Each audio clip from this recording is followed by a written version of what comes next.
I want to drill down on a business aspect to what's going on in the province of Ontario. And to do that, my buddy Dennis Mills is in. He's with racingfuture.ca. Check out the website because he's had, I guess, he's trying to impress upon people the importance of the business of horse racing for smaller communities where these tracks with the slots are located. And it's been talk of decimating this, and then there's a casino that's planned for Toronto, and that might also impact the overall equation. So I wanted to, under the rubric of all of these things, sort of in a nice stew for a Monday morning, Dennis, welcome you back to the Oakley Show. Good morning. Nice to be here, John. All right. So, when I talk about, we've discussed this in the past, the racing future in this province, there's also in the broader context a sense that the McGuinty Liberals are hanging rural Ontario out to dry. As a Liberal yourself, what do you make of that? Listen, I think that the Liberals in Ontario have their priorities all wrong when it comes to the rural Ontario economy. I've been straight up about this. I believe that farmers and horses should be first and casinos should be second. I believe that the Premier, while he's still got 40, 50 days left on the job, should be directing Paul Godfrey, OLG, to park all this hype and focus on casinos and put the file to rest that deals with the men and women families who get up at 6 a.m, muck their stalls, raise their hay. A lot of them, by the way, are fans and supporters of your show. And I think it's incumbent upon those of us in the city that care about rural Ontario that we keep pressing the nerve of not only Dalton McGuinty, but also Tim Hudak, who has not taken a clear position on this, and Andrea Horvath, to say to Paul, farmers and horses first, casinos second. And by the way, John, I would issue you a direct challenge.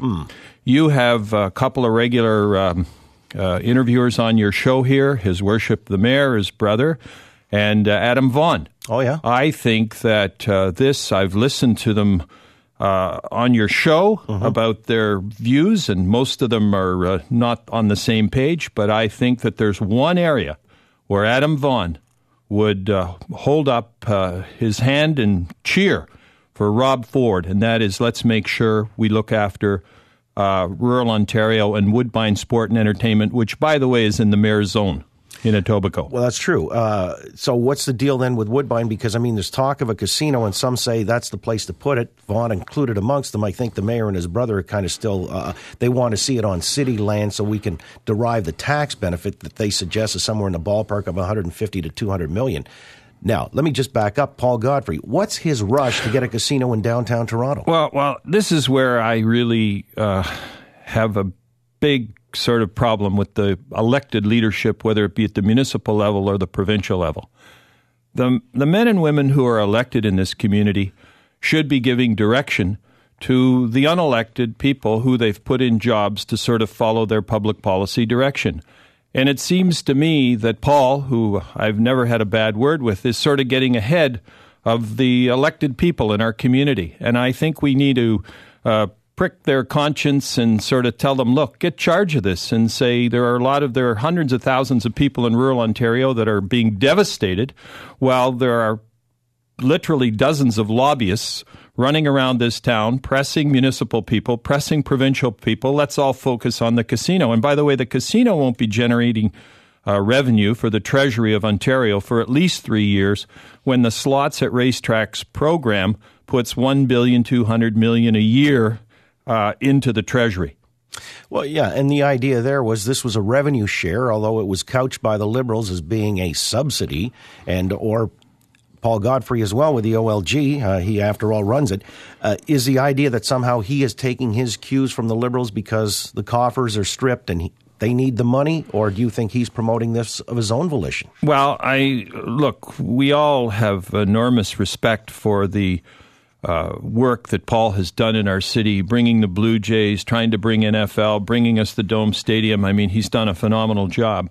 And Paul, I'm a Toronto guy, Paul's a Toronto guy, but I think sometimes we can be too 416-centric. The reality is that there's a big economy and a lot of people beyond the 905 space. In fact, a lot of the 905 space has got a rural component to it. And so I think that it's incumbent upon us to realize that there are a lot more people that live in our province than the people that just live in Toronto. And I think that it's the duty of our elected people to sort of remind people like Paul, hey, back off.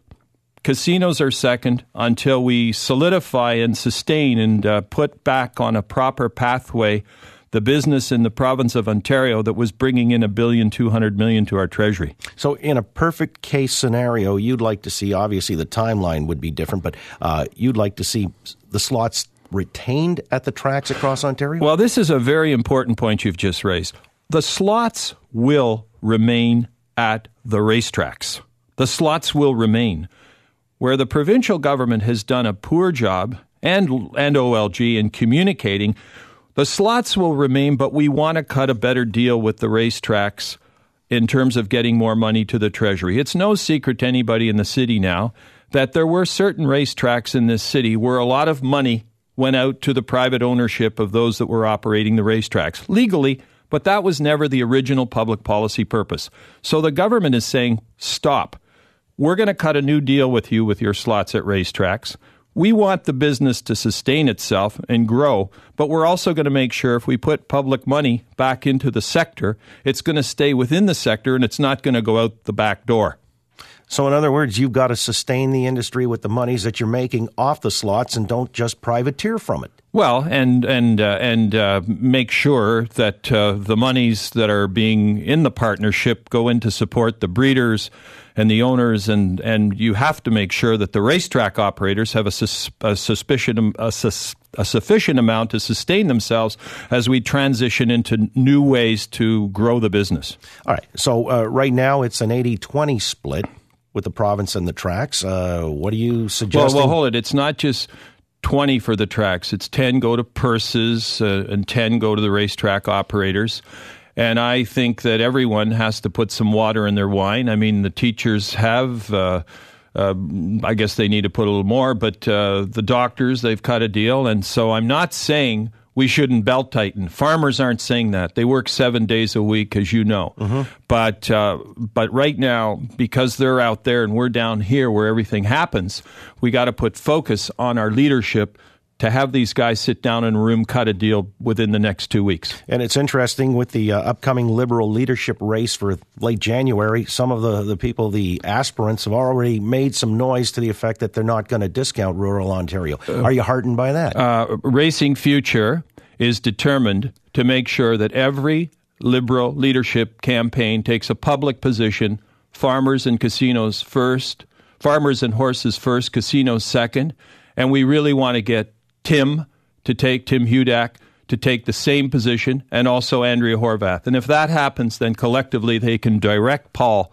cut a deal, and let's get this thing back on the right track. And finally, the timeline's very sensitive in that the racing season that we're projecting ahead to in 2013, I mean, the farmers, the horsemen have to set themselves up for that and know what their budgets are going to be, correct? Well, and you have to lock in the dates to know whether or not you're going to stay here and operate or you're going to leave town. All right, so this is why it's top of mind and very important insofar as the future of rural Ontario to a large extent is concerned. Racingfuture.ca is a website.